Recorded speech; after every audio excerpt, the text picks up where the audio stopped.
Now, they are considering purchasing a desktop publishing system to do their own printing in-house. You know, it includes the computer and the software and a fancy printer and, you know, a stapler and all the stuff that goes along with that. Okay, a new desktop system.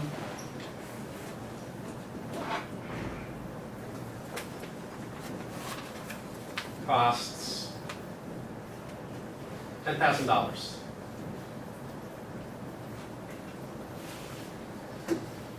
The firm goes and talks to its bank, and the bank says, we will lend you the money at an interest rate of 10%. Is this investment a good idea? The question really is, what's the expected rate of return on the investment? Okay, what is the return? What do they gain if they buy this system? They save $2,000. They reduce their cost by $2,400 a year. Okay, so not only is it a return, but it's actually a certain return because they know what they're spending right now. Okay, so the return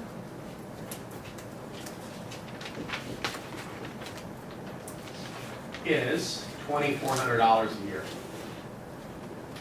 How much money do they have to spend in order to get that $2,400 return?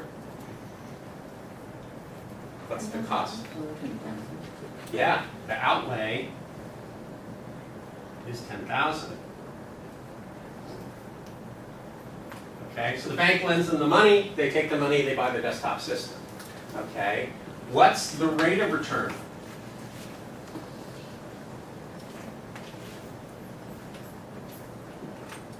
This is where the math comes in. You can use your fingers if you want, Jim. 0.24. Say it again. 0.24. 24%, yeah, rate of return. Okay. What do they have to pay the bank in order to get a 24% return on their investment? They pay 10% to earn 24%. What do we call that? What?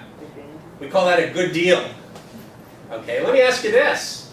How much money are you earning on your bank accounts these days? I got a penny the other day. Close to zero. If you had an opportunity for a certain 24% return, 24% per year, you know, would that be good or bad? It would be phenomenal. Okay, so that's the basic story here. Businesses look at potential investment projects and they say, what's our expected return going to be? What's our expected cost in terms of the financing? And then we do the math. Okay? Now, for those of you who are detail people like Ian and Jim, and that's fine, if there's depreciation, you include it on the cost side. It doesn't change the process, it just changes the details of how we do the math. Okay? But the idea is the same. Compare the expected benefits with the expected costs. You only invest if the expected return, the expected benefits are greater than the expected costs. Makes sense? Okay?